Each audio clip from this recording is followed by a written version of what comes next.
ছেলেটি মডার্ন প্লেনটিকে আকাশে উড়াল দিল। হঠাৎ প্লেনটি উড়ে গিয়ে একটি গুহার ভিতরে ঢুকে পড়লো। সেখানে সে অনেকগুলো অদ্ভুত জিনিস দেখতে পেল। হঠাৎ তার মাথার উপর দিক থেকে শব্দ শোনা গেল। ছেলেটি টের পেল তার মাথার উপরে পোকা রয়েছে। সে উড়াতে লাগলো, কিন্তু সেই পোকাদের শব্দ আরো জোরে হতে থাকলে ছেলেটি চিৎকার করে সাহায্য চাইতে লাগলো। তার বাবা চিৎকার শুনে দৌড়ে এলো। এসে সে ভয়ঙ্কর দৃশ্য দেখলো। দ্রুত সে ছেলেটিকে গাড়িতে তুললো, কিন্তু বাবা একটি বিষয় খেয়াল করেনি। হুয়াংচ পোকাদের সেনা সরাসরি লোকটিকে মাটিতে ফেলে দেয় এবং তাকে টেনে নিয়ে যায়। তার স্ত্রী শব্দ শুনে স্বামীকে বাঁচাতে ছুটে আসে। মুহূর্তে হুয়াংচ এর পোকাদের বাহিনী জায়গাটি ঘিরে ফেলে। ছেলেটি ভয় পেয়ে গাড়ির জানালা ঢুকতে থাকে, কিন্তু পোকাদের বাহিনী গাড়িতে আক্রমণ করে। ছেলেটি গাড়ির ভিতর থেকে পালাতে থাকে এবং গাড়ি স্টার্ট হয়ে যায়। সে পালাতে দরজা খুলতে চায়, কিন্তু গাড়িতে গিয়ে একটি গাছে ধাক্কা খায়। ছেলেটি গুরুতর আহত হয়। হলুদ পোকাদের বাহিনী পুরো গাড়িটি ঘিরে ফেলে। কিছুক্ষণ পর একটি টহল গাড়ি সেখানে দিয়ে যাচ্ছিল। পুলিশ কর্মকর্তারা গাড়িটিকে দেখে কাছে এলো। সে গাড়ির ভিতরে একটি মরদেহ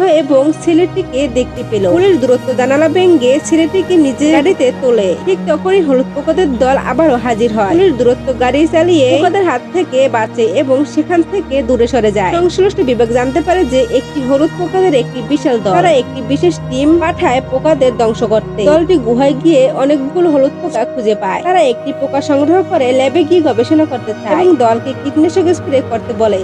কিন্তু গবেষণা দেখতে পায় পোকাটি উল্টো কীটনাশকই খেতে শুরু করছে। এতে বোঝা যায় সাধারণ কীটনাশক কাজ করবে না। তিনি সবাইকে দূরত্ব পিছু হটার নির্দেশ দেন, কিন্তু অন্য বিশেষ স্প্রে চালিয়ে যেতে বললেন। যদিও অনেক পোকা মারা যায়, কিন্তু পোকাদের বাহিনী আরো বড় হয়ে ওঠে। দলটি পালাতে বাধ্য। শেষ পর্যন্ত পুরো টিমটি পোকাদের আক্রমণে ধ্বংস হয়ে যায়। মাত্র দুজন বেঁচে থাকে। পোকাদের বাহিনী আরো শক্তিশালী হয়ে ওঠে। একটি নারী বিশেষ কীটনাশক ব্যবহার করার প্রস্তাব দেয়, কিন্তু পুরুষটি তা প্রত্যাখ্যান করে, কারণ এটি ব্যবহার করলে জমি চাষের অনুপযোগী হয়ে পড়বে। তাদের মধ্যে মতবিরোধী হয় এবং তারা আলাদা হয়ে যায়। এদিকে পোকাদের দল শহর দিকে দিয়ে আসে। এক বিনোদন পার্কে মানুষ খেলা করছিল। ঠিক তখনই হলুদ পোকারা আক্রমণ করে। পুরো পার্ক খালি হয়ে যায়। আর বিপদ ঠেকাতে সামরিক বাহিনী উন্নয়ন কীটনাশক ব্যবহার করার প্রস্তুতি নেয়। পাশাপাশি শত শত গরু জড়ো করা হয় পোকাদেরকে আকৃষ্ট করার জন্য। হেলিকপ্টার থেকে স্প্রে করে পোকাদের ধ্বংস করার পরিকল্পনা করা হয়। একজন মানুষ এই ভুল কাজটি থামাতে যোগাযোগ করতে চেয়েছিল, কিন্তু পোকাদের কারণে যোগাযোগ সংকেত নষ্ট হয়ে যায়। হেলিকপ্টার বার্তা পায় না। ঠিক তখনই হেলিকপ্টার স্প্রে শুরু করে। পোকাগুলো হেলিকপ্টার আক্রমণ শুরু করে।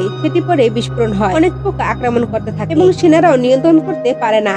এই ব্যক্তি পালাতে চেয়েছিল, কিন্তু পোকারা তাকে আটকায়। সৌভাগ্যক্রমে বিজ্ঞানীরা এমন একটি বিশেষ বেড বা খাদ্য আবিষ্কার করেন যা পোকাদের আকৃষ্ট করতে পারে। লোকটি বেনভর্তি প্লেন নিয়ে আকাশে উড়ে যায়। তখন সেনারাও সুযোগ নিয়ে বোমা বিস্ফোরণ প্রস্তুতি নেয়। প্লেন বেশ ছড়াতে থাকে। পোকারা প্লেনের পিছনে ছুটতে থাকে। সেই প্লেনটিকে একটি খাটির ভিতরে ঢুকিয়ে দেয়। প্লেন থেকে বের হয়ে দরজা বন্ধ করে দেয়। ফলে সেন্টিপিড বাহিনীর গাটির ভিতরে আটকে পড়ে, কিন্তু বিস্ফোরণের পর কোনো প্রতিক্রিয়া দেখা যায় না। দেখা যায় তারা সিগন্যাল ব্লক করে মাটিতে পড়ে আছে। ঠিক তখনই বিজ্ঞানী নিজের মূলের দাম দিয়ে গাড়ি নিয়ে গাটির দিকে যায়। সে গাটিতে ঢুকে পড়ে, যদিও সেন্টিপিড বাহিনী তাকে ঘিরে ফেলে। শেষ মুহূর্তে সে হাতে থাকা টিটানের টিপে কান্ডন শেষ হতেই পুরো গাড়ি আগুনে ভরে যায়। স্টিপিড বাহিনীও সম্পূর্ণ ধ্বংস হয়ে যায়। ফিল্মটি এখানে শেষ হয়ে যায়। তো বন্ধুরা, আজকের মুভি এক্সপ্লেন ভিডিওটি তোমাদের কাছে কেমন লেগেছে সেটা অবশ্যই কমেন্ট বক্সে জানাবে। আর এরকম ধরনের ভিডিও পেতে আমাদের চ্যানেলটি সাবস্ক্রাইব করে আমাদের চ্যানেলের সাথেই থাকুন। ধন্যবাদ।